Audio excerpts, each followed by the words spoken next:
Bonjour à toutes. Plutôt. Ah, mince, ça s'envole. C'est super sympa les trucs en plein air, mais j'ai pas eu de bulletin météo sur la force du vent, Bruno. J'ai un autre micro. Merci.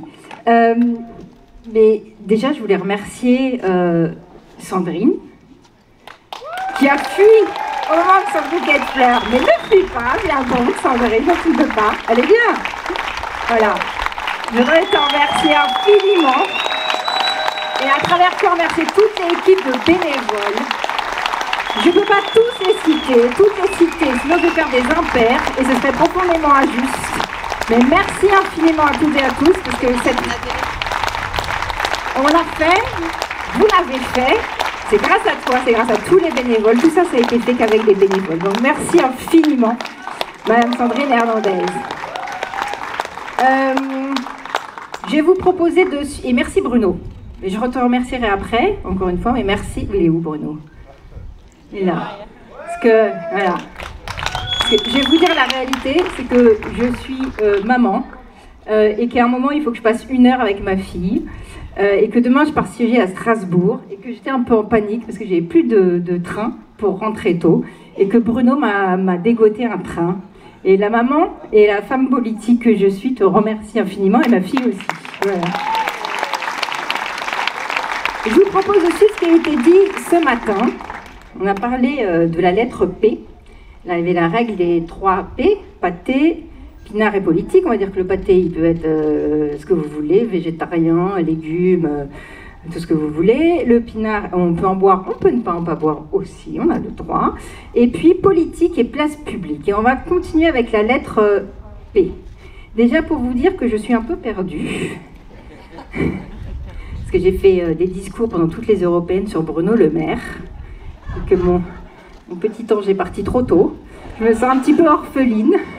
J'avais fait des conseils sur les questions fiscales. Pendant toutes les européennes, j'ai vu qu'ils ne les avaient pas suivies. Voilà, et on se retrouve dans une situation quand même globalement un peu complexe néanmoins. Mais je découvre avec bonheur qu'un autre Bruno est possible, et qu'un autre Bruno Le Maire est possible. Et... voilà, j'ai retrouvé mon phare. Et quelle mère.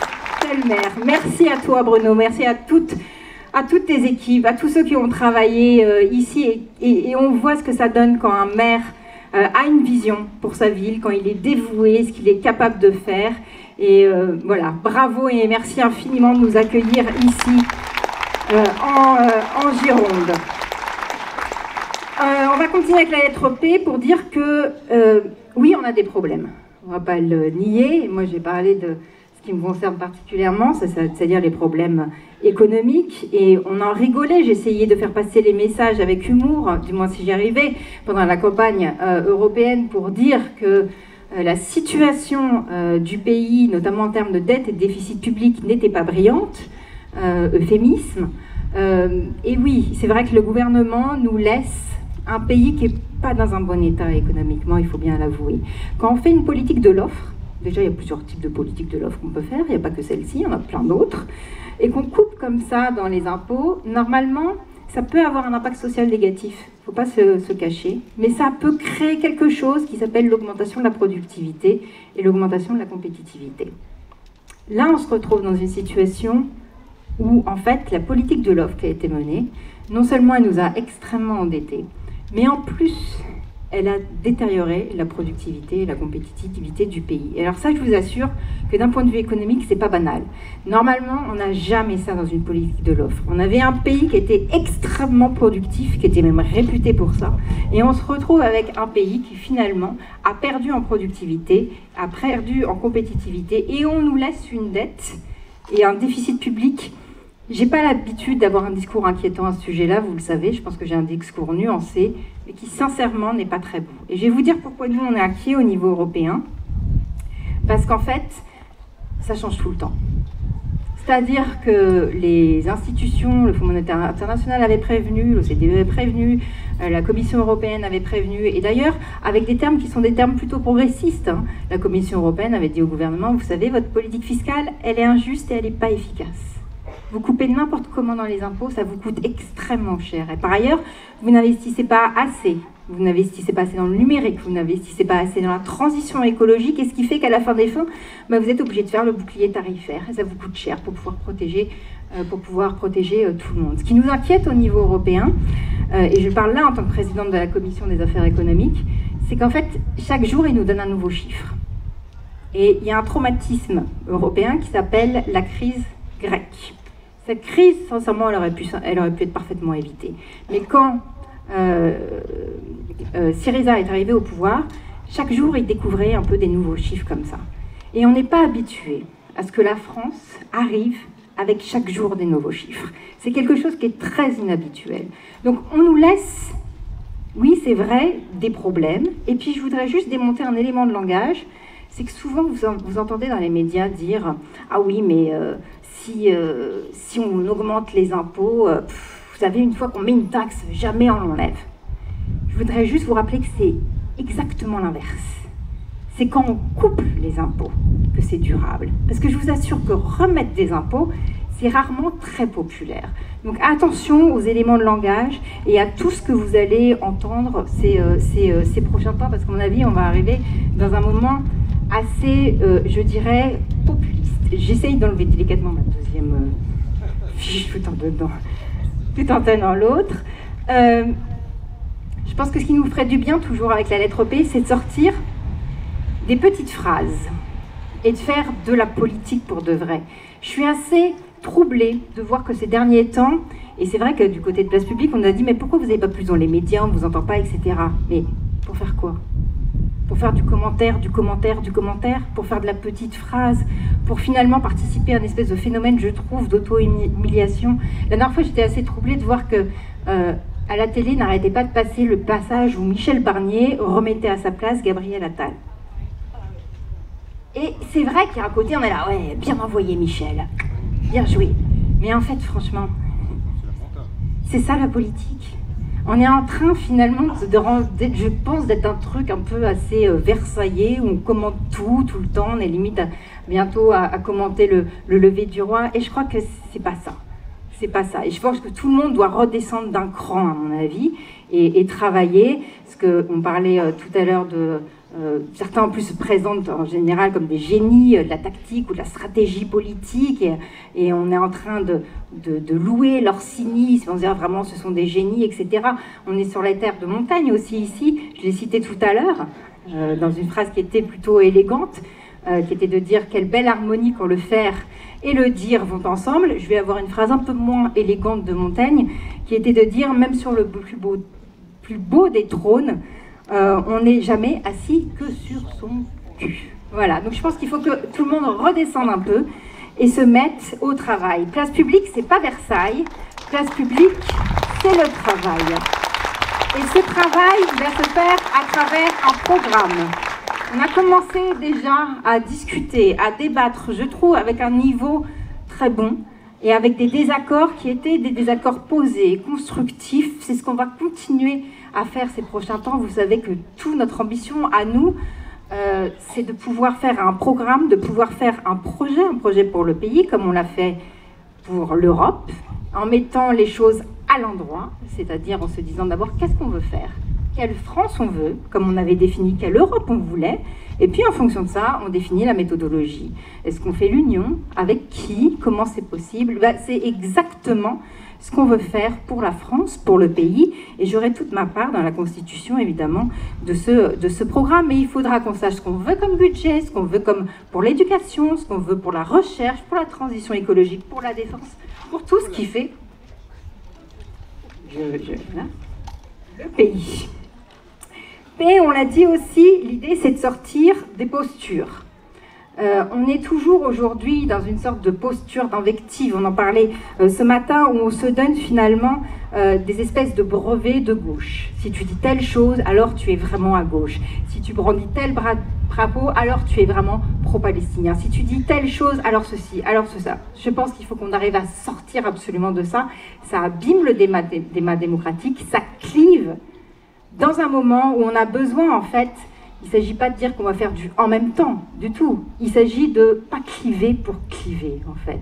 Du moins, cliver quand il y a nécessité de réel clivage. Parce qu'à force comme ça de brouiller les lignes, on n'arrive plus à savoir quand est-ce qu'est la vraie limite entre la gauche et la droite, quand est-ce qu'on est vraiment de gauche, quand est-ce qu'on est vraiment de droite. Donc sortir de la posture, dans les années 90, la posture c'est qu'il fallait être réformiste. C'était la panacée d'être réformiste. Aujourd'hui, la posture c'est d'être radical. Il faut être absolument radical, sans que finalement ni l'un ni l'autre ne soit clairement défini. Donc sortir de cette posture pour pouvoir définir un programme de prospérité partagée et de progrès, et c'est possible. C'est possible parce que notre pays il a plein de points forts.